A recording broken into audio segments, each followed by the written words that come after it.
اور جتنا ہم گناہ کریں گے اتنا ہماری زندگی میں پریشانی آئے گی.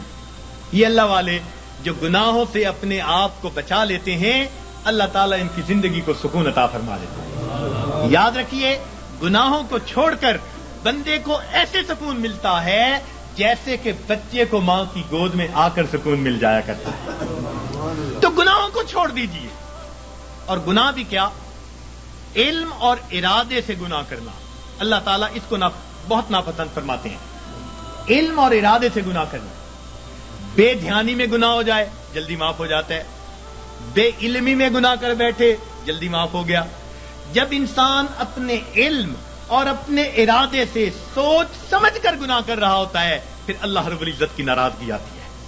پھر اللہ تعالیٰ غصے میں آتے ہیں. مگر اللہ تعالیٰ بڑے حلیم ہیں. وہ پہلے گناہ پہ بندے کو سزا نہیں دیا کرتے. بجلی ہے نا، اس کے بارے میں مشہور ہے کہ یہ پہلی خطا بھی معاف نہیں کرتی. تو اللہ تعالیٰ بجلی کی طرح نہیں ہے. وہ حلیم ذات ہے، وہ کریم ذات ہے، حوصلے والی ذات ہے. وہ بندے کو موقع دیتی ہے. لیکن جب گناہ کرتے کرتے تاکہ بندہ جاگے، اور جب نہیں جاگتا تو اللہ تعالیٰ پریشانیاں بھیجتے ہیں. کیونکہ پریشانیوں سے پھر بندہ گھبراتا ہے، پھر اللہ کی طرف پہنچتا ہے. اس لیے کسی عارف نے کہا سکھ دکھاں تو دیواں وار دکھاں آن ملایوم یار. سکھ دکھاں تو دیواں وار کہ دکھاں آن ملائم یار. خوشیاں سلاتی ہیں اور غم جگاتے ہیں. تو اللہ تعالیٰ پھر غم بھیجتے ہیں. بیماری بھیج دی، پریشانی بھیج دی، ناکامی بھیج دی. پھر پریشان ہوتے ہیں تو جو اچھے جو ہے لوگ ہوتے ہیں وہ اس وقت پھر رب کی طرف آتے ہیں کہ ہمیں جگانے کے لیے یہ بات آئی. پھر وہ نمازیں بھی پڑھ رہے ہوں گے، تہجد بھی پڑھ رہے ہوں گے، اوراد و وظائف بھی کر رہے ہوں گے. وہ سمجھ رہے ہوں گے کہ اللہ تعالیٰ ہمیں اپنے گھر کی طرف بلانا چاہتے ہیں. پاک ہے وہ پروردگار جو اپنے بندوں کو پریشانیوں اور مصیبتوں کی زنجیروں میں باندھ کر اپنے در کی طرف بلا رہا ہوتا ہے.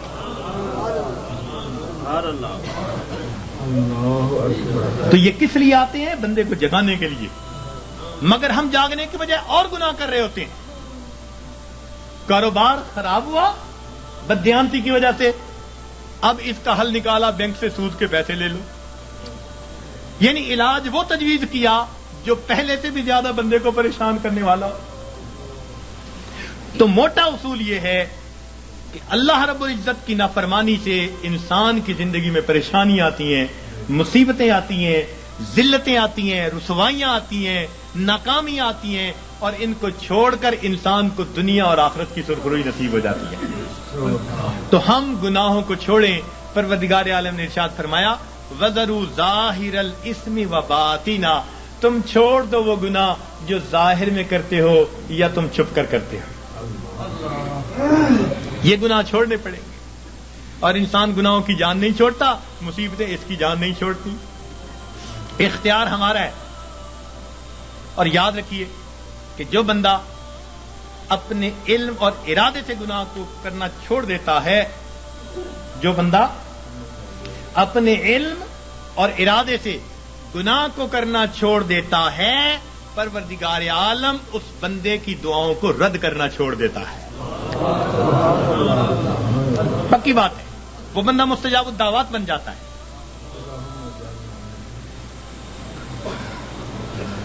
جو بندہ اپنے علم اور ارادے سے گناہ کرنا چھوڑ دیتا ہے، پروردگار عالم اس بندے کی دعاؤں کو رد کرنا چھوڑ دیتا ہے. پوچھتے ہیں حضرت اسم آدم بتاؤ، اس سے بڑا اسم آدم اور کیا ہے؟ یہ اسم آدم ہے کہ گناہوں کو چھوڑ دیں اور پھر دیکھیں پروردگار عالم کیا عطا فرماتے ہیں. اس لیے تو فرمایا کہ جو غیر محرم کی طرف نگاہوں کو ہٹائے گا اللہ رب العزت اس کے دل کی عبادت، اس کو دل کو عبادت میں لذت عطا فرمائے گا. تو معلوم ہوا کہ ہر گناہ کے بدلے لذت ملتی ہے. تو چھوڑ دیجئے گناہوں کو تاکہ اللہ رب العزت دلوں کا سکون اور ایمان کی اور اعمال کی لذتیں عطا فرمائے. لذتیں عطا فرمائے. آج کہتے ہیں جی اور وظائف میں کچھ محسوس نہیں ہوتا. بھئی پہلی بات تو یہ محسوس ہوتا ہے یا نہیں؟ ہمیں تو بندگی کرنی ہے، ہمیں تو بیٹھنا ہے. یاد رکھیں عبد اللطیف بنے، عبد اللطف نہ بنے. کچھ عبد اللطف ہوتے ہیں، لطف اور مزہ ڈھونڈتے پھرتے ہیں. حضرت مزہ نہیں آ رہا، ابھی مزے ڈھونڈنے ہیں. اللہ تعالیٰ کی بندگی کرنی ہے، اس کی یاد کرنی ہے. ہم پابند ہیں، غلام ہیں. ہاں اگر یاد میں وہ مزہ بھی دے دیتا ہے تو عنایت ہے اس کی. یہ رحم ہے پروردگار کا، یہ طرز ہے اس کریم ذات کا کہ اپنے بندوں کے دلوں کو اور لذتیں عطا فرما دیتا ہے. ورنہ ہم تو پابند ہیں، بندے جو ہوئے تو ہم گناہوں کو کرنا چھوڑ دیں گے، اللہ رب العزت زندگی سے پریشانیوں کو دور کر دیں گے. اب یہاں ایک سوال پیدا ہوتا ہے کہ پریشانی تو نیکوں پر بھی آتی ہے، ان کے تو گناہ نہیں ہوتے. جی ہاں، پریشانی گناہگاروں پر بھی آتی ہے، پریشانی نیکوں پر بھی آتی ہے، مگر دونوں کے اندر فرق ہوتا ہے. اس فرق کو سمجھنے کی ضرورت ہے، اس فرق کو سمجھنے کی ضرورت ہے. نیکوں پر اللہ تعالیٰ اس لیے پریشانیوں کو بھیجتے ہیں کہ ان کو بعض وہ درجات دینا چاہتے ہیں جو اپنی محنت سے وہ حاصل نہ کر سکے. اب پریشانیوں کو بھیج دیا تاکہ اس پریشانی کو وجہ بنا کر اللہ تعالیٰ ان کو قرب کے درجات عطا فرما دے. تو اللہ والوں پر اس لیے پریشانی آتی ہیں ان کو اپنے رب کے قریب کرنے کے. اس لیے حضرت مجدد ثانی رحمۃ اللہ نے فرمایا کہ سالک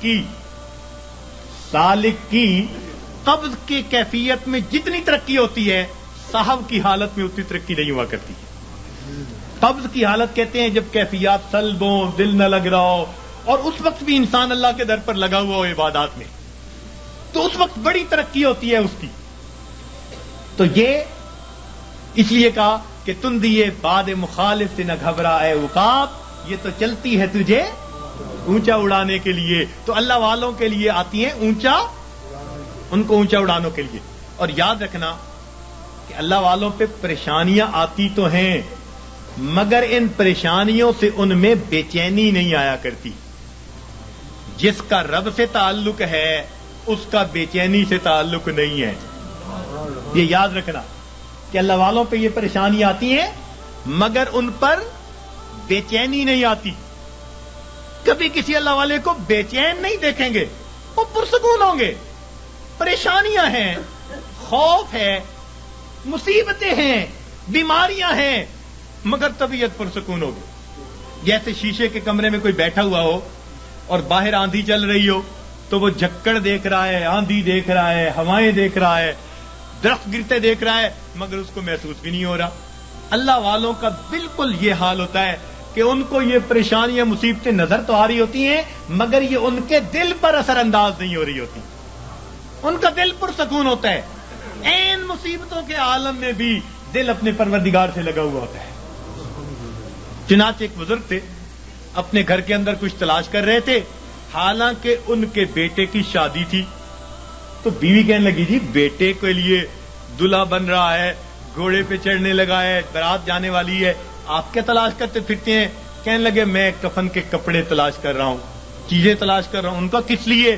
کہنے لگے دل میں ڈالا گیا ہے کہ ابھی ابھی میرے بیٹے کی وفات ہو جائے گی تو میں نے کہا میں اس کے لیے چیزوں کا انتظام کر لوں. میاں بیوی بات کر رہے تھے، باہر سے اطلاع ملی دولہا گھوڑے پہ چڑھنے لگا، پاؤں پھسلا، گردن کے بل گر کے موت آ گئی.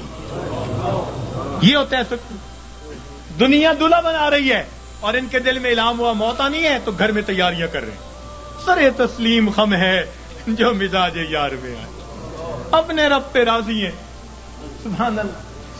تو اس لیے اللہ والوں پہ بھی یہ تکلیفیں آتی ہیں مگر ان کے دل کو بے چین نہیں کرتی، پریشان نہیں کرتی، ان کے دل پرسکون ہوتے ہیں. ہاں ان کے رجوع اللہ میں اور زیادہ جو ہے ترقی ہو جاتی ہے. اور یہ گناہوں کا وبال بن کے بھی آتی ہیں گناہگاروں پر. اور اس کی پہچان کیا ہوتی ہے کہ دل پریشان ہوتا ہے. 3 باتیں یاد رکھیے، 3 باتیں یاد رکھیے کہ جب کسی انسان پر کوئی مصیبت آئے اور اس اٹھانے کے لیے بھیجی گئی ہے تو پریشانیاں تو آتی ہیں. اس دنیا میں کون ہے جو پریشان نہیں ہے؟ دری دنیا کسے بے غم نباشد، دری دنیا کسے بے غم نباشد، اگر باشد بنی آدم نہ باشد، اس دنیا میں کوئی بے غم نہیں، اگر کوئی ہے تو پھر وہ بنی آدم ہی نہیں۔ تو غم تو ہے ہی اس دنیا کے ساتھ، ہاں جہاں کوئی غم نہیں ہوگا اس کا نام جنت ہے، ابھی وہاں نہیں پہنچے، جب پہنچ جائیں گے تو پھر غم ختم کر دیے جائیں گے۔ لا خوف علیہم ولا ہم یحزنون، یہ کہہ دیا جائے گا۔ دنیا کے اندر تو یہ غم آئیں گے، مگر یہ غم کبھی کبھی آتے ہیں۔ ایک بات اور دیکھیے کہ اللہ تعالیٰ کی طرف سے آسانیاں زیادہ اور تنگیاں تھوڑی، صحت کا عرصہ زیادہ، بیماری کا عرصہ، کھانے پینے کا وقت زیادہ اور فاقوں کا وقت، تو عنایات زیادہ ہیں، امتحان کبھی کبھی، عنایات زیادہ ہیں اور امتحان کبھی کبھی۔ تو جب عنایات اتنی زیادہ ہیں تو کبھی کبھی کوئی امتحان آ جائے تو ہم پھر بھی اپنے رب سے راضی رہیں، اپنے آپ کو سمجھائیں کہ پریشان ہونے کی کیا ضرورت ہے۔ کسی عارف نے کہا لطف سجن دم بدم، گہرے سجن گاہ گاہ، لطف سجن دم بدم، گہرے سجن گاہ گاہ، ای بھی سجن واہ واہ، اون بھی سجن واہ واہ۔ میرے مالک ہم اس پہ بھی راضی ہیں، میرے مولا ہم اس پہ بھی راضی ہیں۔ یہ ہے بندگی، یہ ہے بندگی۔ اور ہم پریشان ہو کر، اگر کوئی بدعقیدہ بندہ تعویذ دینے والا ہے ادھر بھی بھیجتے ہیں عورتوں کو، عاملوں کے پاس، نجومیوں کے پاس، جادو کرنے والوں کے پاس، کالے علم والوں کے پاس، ایمان گواہ بیٹھتے ہیں، اور بڑے بڑے نمازی اور سالک اور ذکر مراقبہ کرنے والے پریشان ہو کر۔ ہرگز نہیں، پریشانیوں کے اندر کبھی ایسے لوگوں کی طرف نہیں جانا، پریشانی کے وقت میں اپنے پروردگار کے گھر کی طرف آنا ہے، مسجد کی طرف آئیں اور اللہ سے اپنے دل کی بات کہیں، اللہ کے سامنے اپنے دل کا دکھ بیان کریں۔ جب دل کا دکھ اللہ کے سامنے بیان کریں گے تو پروردگار پھر ہماری اس مناجات کو قبول فرما لیں گے۔ تو ہمیں کسی نے پریشان نہیں کیا، ہمیں ہمارے گناہوں نے پریشان کر رکھا ہے۔ ہم دوسروں سے حسد کرتے پھرتے ہیں، فلاں نے کر دیا ہوگا، فلاں نے کر دیا ہوگا، فلاں نے کچھ کر دیا ہوگا، اس نے باندھ دیا ہوگا، اس نے باندھ دیا ہوگا، پتہ نہیں کتنے چھوٹے سے خدا بنائے ہوئے ہیں ہم نے، کسی نے کچھ نہیں باندھا۔ باندھنے والی، کھولنے والی وہ ایک ہی ذات ہے۔ واللہ یقبض ویبسط والیہ ترجع۔ تو ہم اس ذات کی طرف رجوع کریں اور ہماری پریشانیاں اللہ تعالیٰ پھر اس طرح ختم کر دیں گے۔ تو مصیبتیں آتی ہیں، مگر مصیبتیں، پریشانیاں اکثر اوقات گناہوں کے سبب سے آتی ہیں، اس وجہ سے انسان مایوس بن جاتا ہے، اعمال چھوٹ جاتے ہیں، انسان ذکر و سلوک میں پیچھے رہ جاتا ہے۔ اللہ والوں پر جو پریشانی آتی ہیں وہ درجات کو بڑھانے کے لیے آتی ہیں۔ اب یہ ایک بنیادی بات سمجھنے کے بعد یہ بات ذہن میں رکھیے کہ جب کسی بندے کو جگایا جائے اور وہ پھر بھی نہ جاگے تو پھر غصہ آتا ہے۔ گھر میں بھی ماں بچے کو جگائے، باپ بیٹے کو جگائے اور وہ نہ جاگے تو غصہ آتا ہے۔ جب اللہ تعالیٰ بندوں پر پریشانیاں بھیجتے ہیں اور وہ پھر نہیں جاگتے، یہ اللہ تعالیٰ کے غصے کا سبب بنتا ہے، اور پھر اللہ تعالیٰ اس کو دنیا کے اندر عبرت بناتے ہیں۔ فرماتے ہیں اولا یرون انہم یفتنون فی کل عام مرتن او مرتین ثم لا یتوبون ولا هم یذکرون۔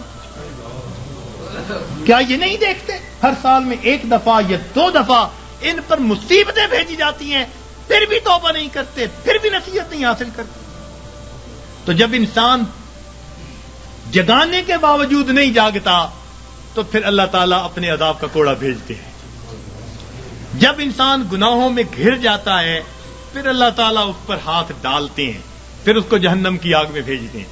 اس لیے فرمایا بلا من کسب سیئۃ، کیوں نہیں جس نے گناہ کیا، وَأَحَاطَتْ بِهِ خَطِیئَتُهُ، اور اس کی گناہوں نے اس کا احاطہ کر لیا، فَأُولَٰئِكَ أَصْحَابُ النَّارِ فِيهَا خَالِدُونَ، یہ ہیں آگ میں بھیجے جانے والے، ڈالے جانے والے، جو ہمیشہ ہمیشہ وہاں رہیں گے، کہ گناہوں نے اس کا احاطہ کر لیا۔ تو کبھی کبھی گناہ بندے کو گھیر لیتے ہیں، جھوٹ کی زندگی، جھوٹ کی زندگی۔ اب غلط تعلق ہے کہیں، بندے بندے کے سامنے جھوٹ بول رہا ہے، پردے ڈالتا پھر رہا ہے، اس کے سامنے جھوٹ، اس کے سامنے جھوٹ، اس کے سامنے جھوٹ۔ حدیث پاک کا مفہوم کہ بندہ جھوٹ بولتے بولتے اتنا جھوٹ بولتا ہے، اللہ تعالیٰ فرشتوں کے ذریعے نام اعمال میں کذاب لکھوا دیتے ہیں، جھوٹوں کے دفتر میں نام لکھا جاتا۔ چھپاتے پھرتے ہیں بندوں سے، پروردگار سے تھوڑا چھپا سکیں گے ان باتوں کو۔ تو کبھی کبھی انسان اپنی بری عادات کو نہیں چھوڑتا اور گناہوں کے اندر گھر جاتا ہے ان کو چھپانے کی خاطر، اور یہی چیز اس کے لیے مصیبت بن جاتی ہے۔ پھر ذکر میں ترقی کیسی، سلوک میں آگے بڑھنا کیسا؟ اب کبھی کبھی اوراد وظائف کر رہے ہیں، ساتھ کبیرہ کبھی مرتکب ہو رہے ہیں۔ یہ تو ایسا ہی ہوا جیسے گولیاں بھی کھا رہے ہیں اور ساتھ ساتھ زکام کے ہوتے ہوئے برف والا پانی بھی پیتے پھر رہے ہیں، تو زکام کیسے دور ہوگا؟ اسی لیے ذکر و سلوک میں آنے کے لیے پہلا قدم یہ ہے کہ انسان اپنے گناہوں سے سچی توبہ کر لے۔ یہ پہلا قدم ہے، یہ پہلا قدم ہم اٹھا لیں، پھر دیکھیے یہ تھوڑی دیر کا مراقبہ ہمارے لیے معلوم نہیں کتنی برکتوں کا باعث بن جائے گا۔ ہم جو کہتے ہیں نا ہوتا کچھ نہیں، ہمارے مشائخ بڑی اللہ، ان حضرات نے اپنے مشائخ جن کی خدمت میں ہم نے اپنا وقت گزارا، ہم نے ان کی توجہات کو دیکھا۔ میرے دوستوں، میرے مہربانوں، ہمیں تو جو ملا اپنے مشائخ کی توجہ سے ملا، اپنا عمل کچھ نہیں، اپنی محنت کچھ نہیں۔ 100% اگر کہیں کہ ان کی توجہات سے ملا تو ہم مسجد میں بیٹھ کر بھی سچ بولنے والے ہوں گے، ان کی توجہ سے ملا۔ اور ہم تو ویسے بھی فضلی ہیں کہ ہمارا تعلق ماشاءاللہ خانقاہ فضلیہ سے، تو ظاہر میں بھی فضلی ہیں اور سچی بات ہے ویسے بھی فضلی ہیں۔ جو ہوا ہے اللہ کا فضل ہی ہوا ہے، اور اب بھی یہاں سے اللہ کا فضل مانگنے ہی آئے بیٹھے ہیں، اللہ کا فضل مانگنے ہی آئے بیٹھے ہیں۔ تو اس لیے جب ہم گناہوں کو چھوڑ دیں گے، خود بخود اوراد و وظائف کی توجہات کے جو اثرات ہوں گے وہ دل کے اوپر آنے شروع ہو جائیں گے۔ ہمارے حضرت خواجہ احمد سعید قریشی رحمۃ اللہ علیہ، احمد الشرقیہ والے، ان کے حالات زندگی میں حضرت سید وار حسین شاہ رحمۃ اللہ علیہ نے یہ واقعہ لکھا، فرمایا کہ وہ کبھی کبھی پورے شہر کے لوگوں کو توجہ دیتے تھے اور فرماتے تھے کہ بعض دلوں سے فیض ٹکرا کر واپس آتا اور مجھے آواز آتی کہ ہمارے لیے اس دل میں کوئی جگہ نہیں ہے، ہمارے لیے اس دل میں کوئی جگہ نہیں ہے۔ تو جب دل پہ گناہوں کی میل ہی اتنی چڑھی ہوئی ہو، پھر توجہات کیا اثر کریں گی؟ تو اس میل کو اتاریں گناہوں کو چھوڑ کر، سچی توبہ کر کے، پھر دیکھیے اللہ رب العزت کی رحمت کیسے ہمارے دلوں کو سنوارے گی اور کیسے ہمارے دلوں کو بنائے گی۔ اور کبھی کبھی تو انسان مال، ہاں ایک نکتے کی بات عرض کرتا چلوں کہ شیطان انسان کو دو طرح سے ورغلاتا ہے، شیطان انسان کو دو طرح سے ورغلاتا ہے، ایک شہوات کے ذریعے سے اور دوسرا شبہات کے ذریعے سے۔ شیطان انسان کو دو طرح سے ورغلاتا ہے، ایک شہوات کے ذریعے سے اور دوسرا شبہات کے ذریعے سے۔ یعنی کچھ تو ایسے ہوں گے کہ وہ شہوات کے گناہوں میں لگے ہوئے ہیں، بد نظری میں، گناہ میں، زنا میں، فلاں میں، یہ شہوات کے گناہ ہیں جو مال سے تعلق رکھتے ہیں یا جمال سے تعلق رکھتے ہیں۔ دنیا میں دو ہی چیزوں کے اسیر ہیں نا، کچھ مال کے اسیر ہوں گے، کچھ جمال کے اسیر ہوں گے۔ تو شہوات کے ذریعے سے شیطان بہکاتا ہے، اور جن پر شہوات غالب نہیں آتی، قابو میں رہتے ہیں، ان کو شبہات کے ذریعے سے بہکاتا ہے۔ مثلا جی یہ مراقبہ سنت سے ثابت ہے، جی یہ بیعت واقعی ضروری ہے، جی یہ پیری مریدی اس وقت بھی تھی، اس قسم کی باتیں شبہات والی دین میں ڈالے گا۔ اور یہ شک ایسی بری بلا ہے کہ یہ انسان کے اعمال کی بنیاد کو ہلا کے رکھ دیتی ہے. اس لیے قرآن پاک میں ابتدا سے ہی کہہ دیا ذالک الکتاب لا ریب فیہ ھدی للمتقین. ھدی للمتقین بعد میں کہا، پہلے کیا کہا؟ کیونکہ شک کے ساتھ پڑھو گے تو پھر ہدایت نہیں ملے گی. نبی علیہ السلام نے دعا مانگی اللہم انی اعوذ بک من الشک والشرک والشقاق والنفاق وسوء الاخلاق. تو شرک سے بھی پہلے شک سے پناہ مانگی. یہ شک بڑی بری بات، اتنی بری کہ بندے کے ایمان کو بھی ضائع کر کے رکھ دیتی. تو دین اسلام کی باتوں میں شک، جی یہ مولویوں کی بنی باتیں ہیں جی، یہ آپس میں بناتے رہتے ہیں جی، کرتے رہتے ہیں جی، یہ بھی کون سا ضروری ہے جی.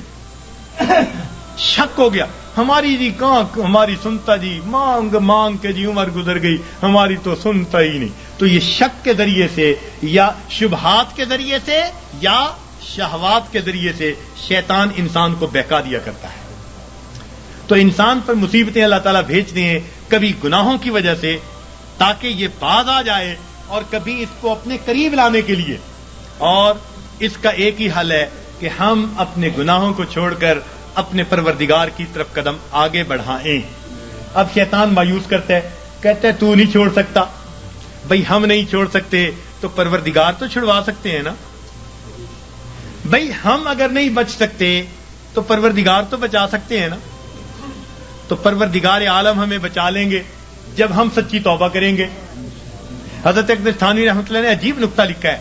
فرماتے ہیں جو بندہ گناہ کر بیٹھے مگر اللہ سے دعائیں مانگے اللہ بچا لے، میں بچنا چاہتا ہوں، روئے دھوئے معافیاں مانگے، پھر گناہ کر بیٹھے، پھر روئے دھوئے معافیاں مانگے، فرمایا ساری زندگی اسی طرح کرتا رہے، اللہ تعالیٰ قیامت کے دن اس کو کھڑا کریں گے، فرمائیں گے میرے بندے تو گناہوں سے بچا کیوں نہیں؟ کہے گا یا اللہ ہر وقت معافیاں مانگتا تھا اور کہتا تھا اللہ بچا لے، میں تو دعا ہی کر سکتا تھا. اللہ تعالیٰ فرمائیں گے واقعی تو نے دعا مانگی، تیری دعا کو قبول کر کے سب گناہوں کو ہم نے معاف فرما دیا. تو جب گناہ سرد ہو جائے تو معافیاں مانگے، روئے دھوئے اپنے رب کو منائے. الندم توبۃ، ندامت توبہ. تو دل میں نادم ہو اور اپنے رب کو منانے کی کوشش کرے، اسی وقت دیر نہ کرے.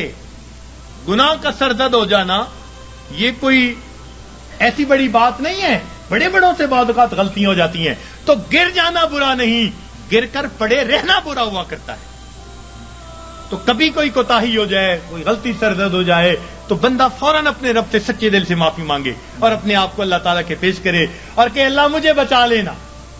غم حیات کے سائے محیط نہ کرنا، غم حیات کے سائے محیط نہ کرنا، کسی غریب کو دل کا غریب نہ کرنا.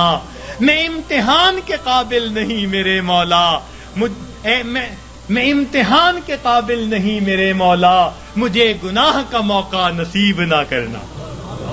تو روئے اللہ مجھے گناہ کا موقع نہ دینا، اللہ بچا لینا. تو جب بندہ روئے گا اللہ تعالیٰ پھر اس کو گناہوں سے بچا لیں گے.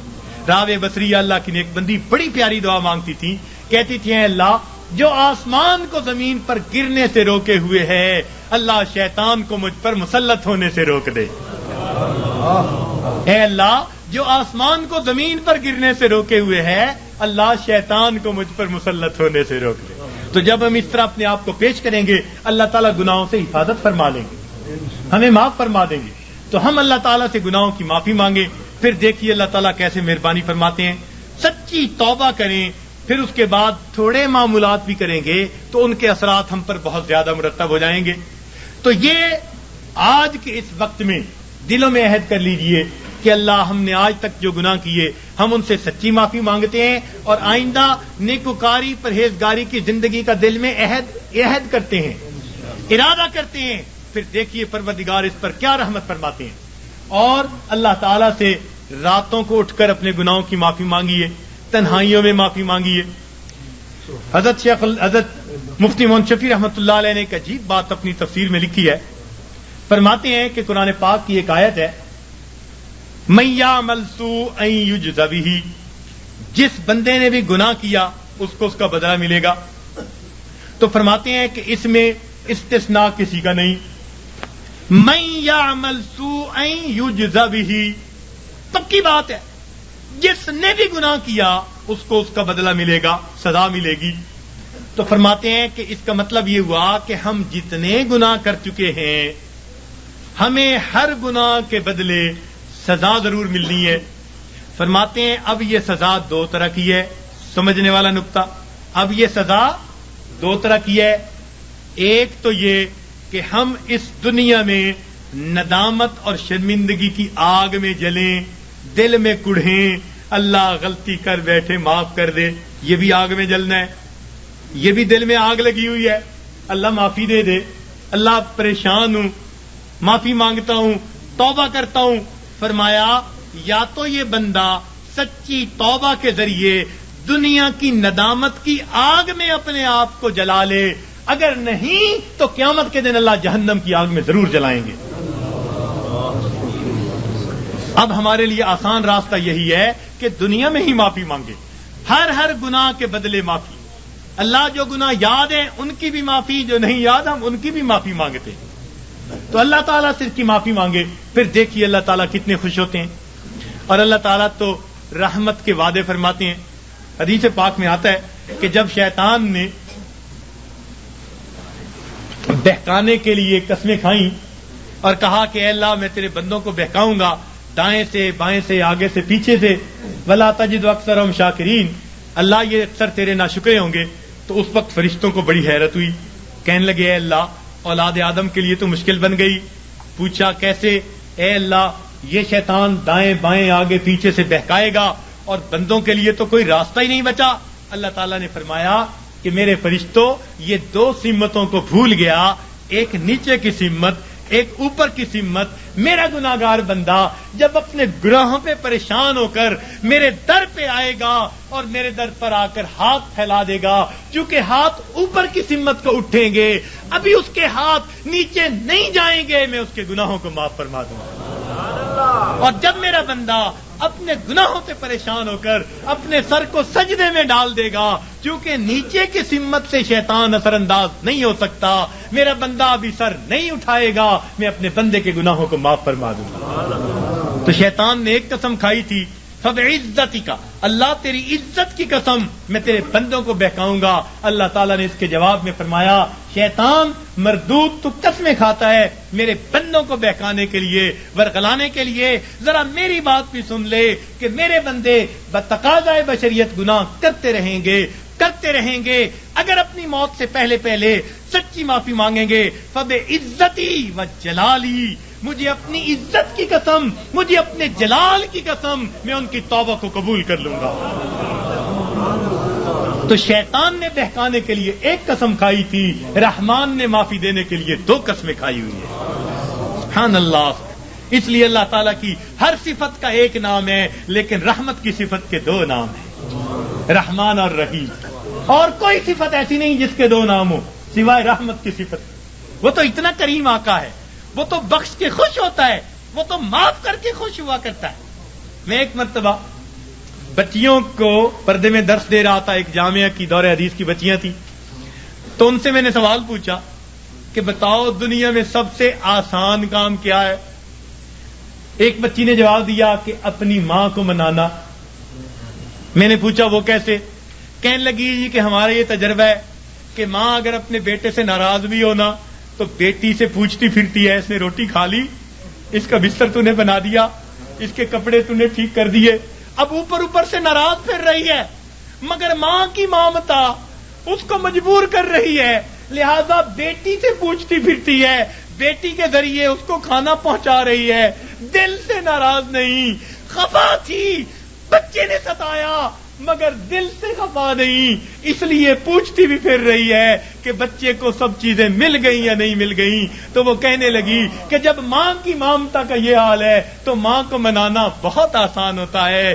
میں نے کہا ہاں ماں کو منانا آسان صحیح، پھر بھی ماں کے پاس آنا پڑتا ہے. بچہ آ کر کہہ دے امی معاف کر دیں، ماں معاف کر دیتی ہے. بچہ آ کر ماں کا جسم دبائے، امی معاف کر دیں، معاف کر دیتی ہے. ہاتھ جوڑ دے، معاف کر دیتی ہے. اگر پھر بھی معاف نہ کرے، بچہ رو پڑے، ماں سے کبھی بیٹے کے آنسو نہیں دیکھے جاتے. کتنی ناراض کیوں نہ ہوگی جب دیکھے گی بچہ آنسو بہا رہا ہے، اپنے دوپٹے کے پلو کو لے کے آنسو پوچھے گی، کہے گی بیٹا رو نہیں، چل میں نے تجھے معاف کر دیا۔ تو ماں کو منانا دنیا میں اتنا آسان ہے۔ بچیاں کہنے لگیں، میں نے انہیں اس وقت بتایا کہ دیکھو ایک اور ذات ہے جس کو منانا ماں کے منانے سے بھی 70 گنا زیادہ آسان ہے، اور وہ پروردگار عالم کی ذات ہے۔ ماں کو تو پھر بھی زبان سے کہنا پڑے گا، پاؤں پکڑنے پڑیں گے، ہاتھ جوڑنے پڑیں گے، آنسو بہانے پڑیں گے۔ ایک وہ پروردگار ذات ہے جس کے سامنے بندہ تنہائی میں بیٹھا ہو، فقط دل کے اندر نادم ہو جائے، دل کے اندر شرمندہ ہو جائے اور دل میں پکارے، پروردگار گناہوں کی معافی چاہتا ہوں، میں نے سچی توبہ کر لی، اللہ میں نے صلح کر لی، مجھے اپنا بنا لے، شیطان کے پنجے سے چھڑا لے۔ کوئی ہاتھ نہیں ہلایا، کوئی اس نے زبان سے لفظ نہیں نکالا، فقط دل کی ندامت کو قبول کر کے اللہ تعالیٰ اپنی ناراضگی کو دور فرما دیتے ہیں۔ تو اللہ رب العزت کو منانا ماں کے منانے سے بھی 70 گنا زیادہ آسان ہے۔ تو اپنے رب کو منا لیجئے۔ ابن قیم رحمت اللہ نے عجیب واقعہ لکھا، فرماتے ہیں میں گلی میں جا رہا تھا، میں نے دیکھا ایک دروازہ کھلا، ماں اپنے بچے کو مار رہی ہے، تھپڑ لگا رہی ہے اور کہتی ہے تو نے مجھے بڑا ذلیل کیا، بڑا پریشان کیا، نافرمان ہے، کوئی بات نہیں مانتا، نکل جا میرے گھر سے۔ وہ بچہ رو رہا تھا، دھکے کھا رہا تھا، جب گھر سے باہر نکلا ماں نے کنڈی لگا دی۔ فرماتے ہیں میں کھڑا ہو گیا ذرا منظر تو دیکھوں، بچہ روتے روتے ایک طرف کو چل پڑا، ذرا آگے گیا، نکر سے پہلے واپس آ گیا، پھر دروازے پہ کھڑا، میں نے پوچھا بچے واپس کیوں آ گئے؟ کہنے لگا سوچا تھا کہیں اور چلا جاؤں، پھر دل میں خیال آیا مجھے دنیا کی ہر چیز مل سکتی ہے، مجھے ماں کی محبت نہیں مل سکتی، میں اس لیے واپس آ گیا ہوں، محبت ملے گی اسی در سے ملے گی۔ کہتے ہیں بچہ بات کر کے وہی بیٹھ گیا، میں بھی وہی بیٹھا، بچے کو نیند آئی، اس نے دہلیز پہ سر رکھا سو گیا۔ کافی دیر گزری، ماں نے کسی وجہ سے دروازہ کھولا، ضرورت کے لیے باہر جانا چاہتی تھی، بیٹے کو دیکھا دہلیز پہ سر رکھے سو رہا ہے، اٹھایا، کیوں دہلیز پہ سر رکھ کے سو رہے ہو؟ امی مجھے دنیا میں کوئی دوسری ماں نہیں مل سکتی، میں اس دہلیز کو چھوڑ کے کیسے جاؤں؟ فرمایا بچے کے الفاظ سے ماں کی آنکھوں سے آنسو آ گئے، بچے کو سینے سے لگا لیا، میرے بیٹے جب تیرا یقین ہے اس گھر کے سوا تیرا گھر کوئی نہیں، میرے در کھلے ہیں، آ جا، میں نے تیری غلطیوں کو معاف کر دیا۔ فرماتے ہیں جب گنہگار بندہ اپنے رب کے دروازے پہ اس طرح آتا ہے اور کہتے ہیں رب کریم میری خطاؤں کو معاف کر دے، میرے گناہوں کو معاف کر دے، اے بے قطعوں کے دستگیر، اے دکھی دلوں کو سکون دینے والے، اے غمزدہ دلوں کو تسلی دینے والی ذات، اے پریشان دلوں کو سکون بخشنے والی ذات، اے بے سہارا لوگوں کا سہارا بننے والی ذات، اے گناہوں کے پردوں میں گناہوں کو اپنی رحمت کے پردوں میں چھپا لینے والی ذات، تو میرے لیے رحمت فرما دے، مجھے در در کے دھکے کھانے سے بچا لے، اللہ اپنی ناراضگی سے بچا لے، میں صلح کرنے کے لیے حاضر ہو گیا ہوں، پروردگار آئندہ نیکوکاری کی زندگی عطا فرما۔